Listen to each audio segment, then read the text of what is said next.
नमस्कार दोस्तों, बहुत बहुत स्वागत है आपका खबर ज्ञान में। दोस्तों, कांग्रेस हिमाचल प्रदेश में अपनी सरकार बचाने में फिलहाल सफल हो गई है, या इसको यूं कहा जाए कि हिमाचल प्रदेश में बीजेपी का ऑपरेशन लोटस फिलहाल फेल होता हुआ दिख रहा है। जी हां, आज दिन भर घटनाक्रम में हिमाचल प्रदेश फिर से रहा। लगातार दूसरे तीसरे दिन हिमाचल प्रदेश की राजनीति एक बार फिर से देश की सियासत में छाई रही, जहां इस तरीके की संभावनाएं जताई जा रही थी कि शायद वहां ऑपरेशन लोटस जैसा कुछ जो राजनीतिक घटनाक्रम है वो सफल हो जाएगा और कांग्रेस शायद वहां अपनी सरकार गंवा देगी, लेकिन ऐसा कुछ नहीं हुआ।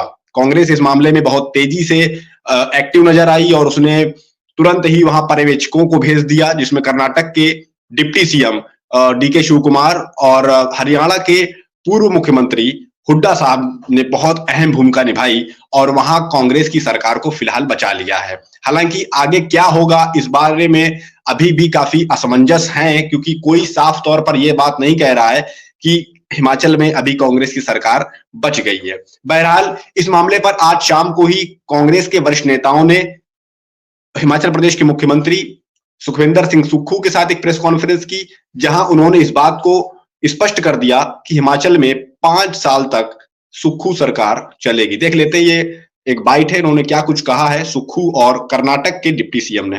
देख लेते हैं, फिर अपनी बात को आगे बढ़ाएंगे। MLAs want 5 years Congress government. All are united.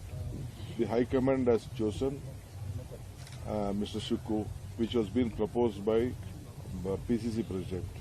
Simple it is. All is well. This government will stay for 5 years. We all are well. All issues have been sorted out. We have worked out. We all are going, sitting there. We have heard. We are hearing all MLAs. Udaji is speaking. Everybody is speaking. There is no problem in the government. और Bharatiya Janata party ने जिस प्रकार के तंत्र का प्रयोग किया वो सबके सामने है। हिमाचल की संस्कृति में इस प्रकार पहले कभी नहीं देखा गया। और दूसरी बात कि सरकार का सेशन चल रहा था, और जब सरकार का सेशन चल रहा था तो हमारा बजट फाइनेंशियल में पास होना था। उस समय मेरे सामने एक न्यूज आई जिसका कि मैं खंडन खुद नहीं करना चाहता, मुझे पता भी नहीं था, मैं तो ऊपर अपने चैम्बर में बैठा हुआ था, कि मुख्यमंत्री जी ने इस्तीफा दे दिया। अब पता नहीं कहां से ये न्यूज आई। अगर मेरे को इस्तीफा देने के लिए बोला होता तो फिर हाई कमांड का कोई लीडर बोलता तब तो बात थी, पर वो न्यूज चली, फिर मैंने उसका खंडन किया। वो एक षड्यंत्र के तहत न्यूज चल रही थी ताकि जब हमारा फाइनेंशियल वोटिंग हो उस समय हमारे संख्या कम हो जाए। तो ये आप सुन रहे थे, हिमाचल प्रदेश के मुख्यमंत्री भाजपा पर गंभीर आरोप लगाते हुए अपनी बात रख रहे थे और उन्होंने साफ तौर पर कह दिया है कि जो सरकार है वहां वो उनकी चलती रहेगी।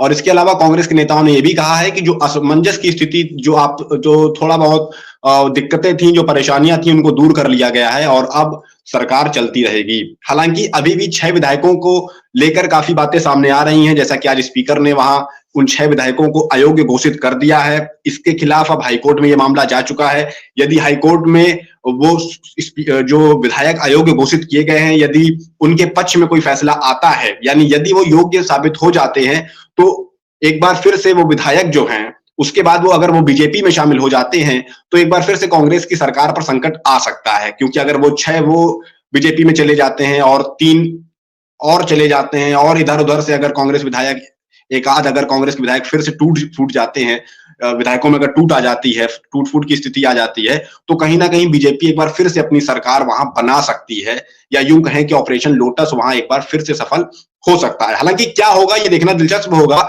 लेकिन फिलहाल अगर हम आज की बात करते हैं तो दोस्तों ये बात तो बिल्कुल कंफर्म है कि चंडीगढ़ मेयर चुनाव के बाद भाजपा को ये बहुत बड़ा झटका लगा है कहीं ना कहीं। अगर देखा जाए, झारखंड में भी भाजपा ने वहां कोशिश की, हालांकि बिहार में वो कोशिश बिल्कुल सफल हो गई। बिहार के मुख्यमंत्री ने पलटी मार ली और एक बार फिर से वो एनडीए में शामिल हो गए। लेकिन फिलहाल चंडीगढ़ मेयर चुनाव के बाद जो स्थिति सामने आ रही है, जो बातें सामने आ रही है, वो भाजपा के लिए ठीक नहीं होती हुई दिख रही है। झारखंड में भी वहां भाजपा के पर आरोप लगाए गए कि भाई वो सरकार वहां पलटवाना चाहती थी, या इस तरीके की बातें सामने आई, वो भी भाजपा के पक्ष में नहीं हुआ। और वहां जो हेमंत सोरेन जो है उन्होंने अपनी चालाकी दिखाई और चंपई सोरेन को वहां मुख्यमंत्री घोषित कर दिया, जिसके बाद वहां सरकार बच गई। यानी दोस्तों इस बारे में मैं एक बात कहना चाहूंगा कि कांग्रेस अब इन मामलों में कहीं ना कहीं भाजपा से ही सीख चुकी है। पहले ये नहीं होता था, पहले देखिए वहां महाराष्ट्र में टूट फूट की स्थिति हो गई और वहां देखिए तुरंत भाजपा की सरकार बन जाती है, महागठबंधन की सरकार, जो भाजपा के समर्थन वाली जो महागठबंधन की सरकार है वो बन जाती है।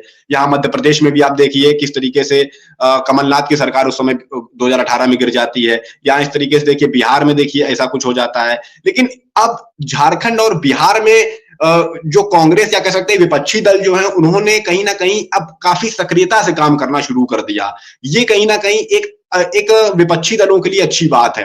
हालांकि अभी भी कहीं ना कहीं कुछ कमियां तो हैं ही। अगर 6 विधायकों ने क्रॉस वोटिंग कर दी, यदि 6 विधायक अगर आपके खेमे में नहीं थे, यदि आपसे नाराजगी थी, तो कहीं ना कहीं हिमाचल प्रदेश के मुख्यमंत्री और वहां के जो कांग्रेस के वरिष्ठ नेता हैं उनकी कहीं ना कहीं जो कमियां हैं उसको भी उजागर करता है कि यदि वो विधायकों को एकजुट नहीं कर पाए, यदि वो विधायकों में कह सकते हैं जो विश्वास होता है, यदि उसको वो जगा नहीं पाए, इस तरीके की बातें सामने आई, तो कहीं ना कहीं उनकी कमी भी यहां से उजागर होती हुई दिख गई। लेकिन इस मामले में कांग्रेस हाई कमान ने, आला कमान ने, और इसमें कहा तो यह भी जा रहा है कि कैम्ब्रिज पहुंचे राहुल गांधी की भी भूमिका अहम है, जिन्होंने इंग्लैंड से ही परिस्थितियों को हैंडल करना शुरू किया, और साथ ही में खड़गे जो हैं और प्रियंका गांधी, इनकी भूमिका भी इस मामले में खास रही। और जो जमीनी स्तर पर हमें दिखा वो जो प्रत्यक्ष जो मतलब जमीनी स्तर पर जो दिखा वो यही दिखा कि भाई भूपेंद्र हुड्डा हरियाणा के पूर्व मुख्यमंत्री और कांग्रेस के वरिष्ठ नेता, इसके साथ ही कर्नाटक के भी deputy CM DK Shivakumar की भूमिका खास रही। तो यहां दोस्तों ये सब घटनाक्रम चलता रहा। वहां उत्तर प्रदेश में आज सपा प्रमुख अखिलेश यादव ने सीबीआई की नोटिस पर अपना जवाब दिया। उन्होंने आज एक प्रेस कॉन्फ्रेंस की और उन्होंने प्रेस कॉन्फ्रेंस में भाजपा पर गंभीर आरोप लगाते हुए इस नोटिस पर भी जवाब दिया। उन्होंने क्या कुछ कहा, आइए पहले सुन लेते हैं, फिर अपनी बात को आगे बढ़ाएंगे। अखिलेश यादव: अगर आप राजनीति कर रहे हैं और पीडीए के लिए आप लड़ाई लड़ रहे हैं तो इन सब चीजों का सामना करना पड़ेगा। इसीलिए मैंने कहा कि भारतीय जनता पार्टी इस समय सबसे ज्यादा कमजोर है, सबसे ज्यादा कमजोर स्थिति में। 10 साल के बाद भी इतने घबराए हुए लोग। और मैं आपसे कह रहा हूं कि यूपी से आए थे, यूपी से ही जाएंगे बाहर। अगर 2014 में आए थे तो उत्तर प्रदेश की जनता 2024 में इन्हें बाहर कर देगी। क्या देश के लोगों को नहीं दिखाई दे रहा कि आप चंडीगढ़ के चुनाव को जीतने के लिए बैलेट पेपर पे क्या वोट डलवाए आपने? वोट को खराब किसने किया? क्या देश की जनता नहीं देख रही है कि हिमाचल में एक मुख्यमंत्री को एफआईआर लिखानी पड़ रही है? क्या ये परिस्थितियां आपने कभी पहले देखी होंगी? तो ये जो चीजें आप देख रहे हो, समन आना चुनाव से पहले, ये भारतीय जनता पार्टी के प्रकोष्ठ की तरह काम करते हैं। तो ये आप सुन रहे थे अखिलेश यादव को, जिन्होंने अपनी जीत को लेकर भी दावा किया और मतलब भाजपा की हार को लेकर भी उन्होंने दावा किया, और साथ ही में ये भी कह दिया, और साथ ही में उन्होंने हिमाचल प्रदेश का जो घटनाक्रम है उस पर भी अपना बयान दिया और कहीं ना कहीं कांग्रेस का समर्थन किया। तो ये अखिलेश यादव को आप सुन रहे थे। और अखिलेश यादव इस समय इंडिया गठबंधन का एक अहम हिस्सा है, खासकर अपने उत्तर भारत में। और इंडिया गठबंधन में अगर हम अखिलेश यादव की बात कर रहे हैं, उनको सीबीआई का नोटिस मिलता है, तो इसी कड़ी में हमें इंडिया गठबंधन के कई नाम सामने आते हैं हमारे सामने, जिसमें अरविंद केजरीवाल, जिसमें मनीष सिसोदिया जो कि जेल में भी हैं, संजय सिंह और हेमंत सोरेन जैसे कई नेताओं के नाम इस लिस्ट में शामिल हैं, जिनको जांच एजेंसियों का नोटिस आ चुका है। यहां ये सब चल रहा है और खबर तो ये भी सामने आई कि भाई दिल्ली में आम आदमी पार्टी पर इंडिया गठबंधन छोड़ने का भी दबाव है। लेकिन इसके बावजूद दिल्ली में, हरियाणा में जैसे कई राज्यों में सीट शेयरिंग की घोषणा हो चुकी है। वहां दूसरी ओर खबर यह भी दोस्तों सामने आ रही है कि महाराष्ट्र में भी इंडिया गठबंधन के दलों के बीच, वहां 3 पार्टियां हैं, एनसीपी है, कांग्रेस है और शिवसेना। एनसीपी शरद पवार साहब की जो पार्टी है, एनसीपी में उसकी बात कर रहा हूं, जिसका नाम शरद चंद्र पवार हो गया है अब, शरद चंद्र पवार, उनकी पार्टी, शिवसेना का उद्धव गुट की जो पार्टी है वो, और भारतीय राष्ट्रीय कांग्रेस, ये तीनों पार्टियां वहां चुनाव लड़ रही हैं। और अब खबर ये सामने आई कि बीते बुधवार को, यानी बीते कल, वहां एक बड़ी बैठक हुई मुंबई में और तीनों ही दलों के बीच सीट शेयरिंग को अंतिम ड्राफ्ट जो कहा जा सकता है, अंतिम फैसला उस पर लिया जा चुका है और बहुत जल्द खबर यह सामने आ रही है कि वहां इंडिया गठबंधन के दलों के बीच सीट शेयरिंग की घोषणा कभी भी हो सकती है। इस बैठक के बाद शिवसेना के नेता, उद्धव गुट के नेता संजय राउत ने क्या कुछ कहा, आइए पहले सुन लेते हैं। संजय राउत, शिवसेना के वरिष्ठ नेता। महाराष्ट्र में जो महाविकास आघाड़ी है, वंचित बहुजन आघाड़ी के साथ में बात कर रहा हूँ, कांग्रेस, राष्ट्रवादी कांग्रेस और शिवसेना वंचित बहुजन आघाड़ी, आज लगभग हमारा पूरा ड्राफ्ट तैयार, कौन कहाँ लड़ेगा। आज वंचित बहुजन आघाड़ी के प्रतिनिधि भी आए थे, बैठे थे और मुझे लगता है उनसे भी बहुत ही सकारात्मक चर्चा हुई है। कल वापस हम बैठेंगे और उनका जो अंतिम प्रस्ताव है उसके ऊपर चर्चा होगी। लेकिन हमें पूरा विश्वास है कि महाराष्ट्र में और देश में जिस प्रकार की तानाशाही और संविधान के खिलाफ मोदी जी ने मोर्चा खोला है, उसे लड़ने के लिए वंचित बहुजन आघाड़ी हमारे साथ रहने वाली है। सारी चीजों को लेकर समन्वय बन चुका है सर, बन जाएगा, बन जाएगा, बना हुआ है, कोई समस्या नहीं है, बन जाएगा। अगर पूरे देश में बना है तो महाराष्ट्र पीछे नहीं रहेगा। ये आप सुन रहे थे, संजय राउत अपनी बात रख रहे थे और उन्होंने ये साफ कह दिया है कि जो भी सीट शेयरिंग की बात है वो जल्द ही हो जाएगी, जहां भी होनी होगी, जहां भी जो थोड़ी बहुत समस्या आ रही है वो भी दूर हो जाएंगी और जल्द ही महाराष्ट्र में भी इंडिया गठबंधन में सीट शेयरिंग की घोषणा, जो कह सकते हैं आधिकारिक ऐलान, वो भी कभी भी वो भी हो सकता है, बहुत जल्दी ही हो जाएगा। तो ये सब देखिए, संजय राउत का बयान, यहाँ इंडिया गठबंधन लगातार बैठकों पर बैठकें कर रहा है और कई राज्यों में कई जगहों पर उसने सीट शेयरिंग है उसका ऐलान भी कर दिया है। वहां दूसरी ओर एनडीए भी अपनी तैयारियों को धार देने में लगा हुआ है। भारतीय जनता पार्टी कभी भी किसी भी चुनाव में दोस्तों पीछे नहीं रहती है, आप जानते ही हैं, बहुत अच्छी तरीके से चुनाव लड़ती है। और इसी कड़ी में आज दिल्ली में भाजपा की केंद्रीय चुनाव समिति की एक बड़ी बैठक चल रही है और कुछ ही देर पहले वहां देखिए ये कुछ विजुअल्स भी सामने आए हैं, कुछ तस्वीरें देखिए सामने आई है। यूपी के मुख्यमंत्री योगी आदित्यनाथ भी वहां पहुंचे हुए हैं और साथ ही में कुछ और राज्यों के मुख्यमंत्री, मध्य प्रदेश के मुख्यमंत्री मोहन यादव, उत्तराखंड के मुख्यमंत्री पुष्कर सिंह धामी समेत भाजपा के कई राज्यों के मुख्यमंत्री वहां पहुंचे हुए हैं और एक बड़ी बैठक कर रहे हैं। और खबर ये सामने आ रही है कि कई लोकसभा सीटों को लेकर वहां प्रत्याशियों की भी घोषणा हो सकती है। लेकिन अभी भी अगर हम सीट शेयरिंग और इन सब चीजों को, अभी जो सामने दिख रहा है दोस्तों, वो यही दिख रहा है कि अभी कहीं ना कहीं इंडिया गठबंधन जो है वो थोड़ा आगे है भाजपा से, ज्यादा आगे नहीं है, थोड़ा सा आगे है सीट शेयरिंग के मामले में, कह सकते हैं उसमें आगे है। लेकिन भारतीय जनता पार्टी जो है वो अंदर खाने क्या क्या वो जो नीतियां बनाती रहती हैं वो एकदम से सामने आती हैं। जैसा कि अभी खबर सामने आई रही कि 12 या 13 मार्च को लोकसभा चुनाव की घोषणा हो सकती है, मतलब 10 मार्च के बाद ही घोषणा होगी, 10 से 15 मार्च के बाद ये घोषणा, 10 से 15 मार्च के बीच ये खबरें सामने आ रही हैं और वहां घोषणा हो जाएगी। और पूरी संभावना दोस्तों यही है कि उसी समय भारतीय जनता पार्टी की जो भी अंदर खाने नीतियां बन रही हैं वो एकदम से सामने आएंगी, एकदम से चुनाव कार्यक्रमों का भी ऐलान हो जाएगा। खैर, मैंने अभी उत्तर प्रदेश के मुख्यमंत्री योगी आदित्यनाथ की बात की है तो मुझे बुलडोजर की भी याद आ जाती है, क्योंकि बुलडोजर जो उनकी कार्रवाई होती है उसको लेकर वो काफी चर्चा में रहते हैं।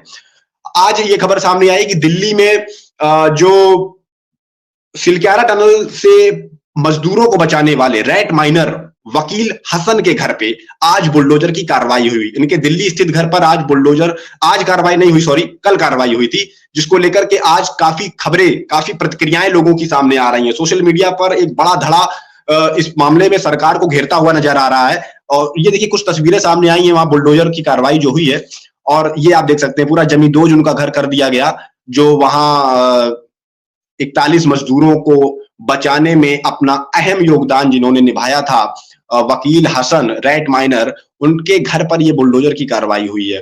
तो इस मामले में वकील हसन की पत्नी, उनका बयान सामने आया है और उन्होंने क्या कुछ कहा है, काफी गुस्से में वो नजर आई आज, और उन्होंने क्या कुछ कहा आइए सुन लेते हैं। आगे उन्होंने बच्चों को मारा पीटा, बाहर निकाला और घर तोड़ दिया। मुन्ना कुरैशी को भी अंदर बंद कर दिया, वकील हसन को भी, मेरे बेटे को भी, मेरी बेटी को भी, इन तीनों चारों को ले जाकर थाने में बंद कर दिए। और सारा प्लॉट हमारा, ये मेरी नंद बैठी है बड़ी, ये अंदर बैठी हुई थी, अंदर बैठने के बाद भी उन्होंने सारा तोड़ कर, सामान कुछ टूटा हमारा अंदर ही, कुछ बाहर। बच्चों के रिजल्ट तक भी नहीं हम निकाल पाए, बच्चों के रिजल्ट भी हमारे अंदर ही सब उसमें ही रह गए। अब हम कहाँ जाएंगे? क्या सरकार हमें बताएगी कि हम कहाँ जाएंगे? मेरे हस्बैंड तो हीरो थे उत्तरकाशी के, 41 मजदूरों की जान बचाई थी उन्होंने। सब उन्हें इतना सम्मान दे रहे थे, इतना सम्मान दे रहे थे, उस सम्मान के बदले आज मेरा मकान ले लिया। मोदी जी कहते हैं हाथ जोड़कर सबका साथ सबका विकास, हमारा विकास कहाँ है? किसे क्या कहें हम। ये आप सुन रहे थे वकील हसन की पत्नी को, जो काफी गुस्से में नजर आई और उन्होंने प्रधानमंत्री मोदी पर भी सवाल उठाया कि मोदी जी हमारा विकास कहाँ है। ये एक गंभीर चिंता का ये इस तरीके के दृश्य दोस्तों पिछले कई समय से सामने आ रहे हैं। जब बुलडोजर की कार्रवाई होती है, जब लोगों के घर जमींदोज किए जाते हैं, उसके बाद उनका गुस्सा बढ़ चढ़कर सामने आता है दोस्तों, क्योंकि रोटी कपड़ा मकान ये 3 जरूरतें इंसान की होती हैं और इसमें भी इंसान कभी कभी ऐसी खबरें भी, ऐसी बातें ये भी देखा जाता है कि इंसान रोटी और कपड़े से ज्यादा महत्व मकान को देता है। पहले वो मकान बनवाता है, अपने एक छत डलवाता है, उसके बाद वो कई और जो उसकी आवश्यकताएं हैं, जो उसकी जरूरतें हैं, उस पर वो ध्यान देता है। यानी कि मकान को लोग ज्यादा तवज्जो देते हैं। मकान इंसान के रहने का एक बहुत ही रहने का और साथ ही उसके सम्मान से भी जुड़ा ये विषय होता है। ऐसे में अगर उसका मकान जमींदोज कर दिया जाता है तो उसका गुस्सा होना स्वाभाविक है।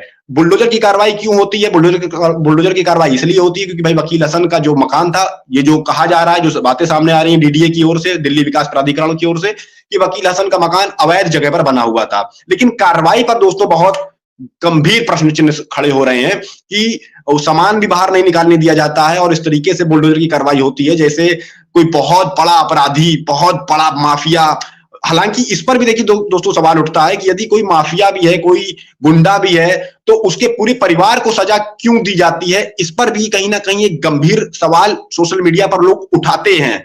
जो लोग उठाते हैं सवाल, वो आपके सामने रख रहा हूं दोस्तों कि एक बड़ा धड़ा जो है यही सवाल उठाता है कि भाई पूरे परिवार को क्यों आप सजा दे रहे हैं? आपको सजा देनी तो अपराधी को दीजिए। और यहां तो कोई अपराधी वाली बात भी नहीं है। ये तो मामला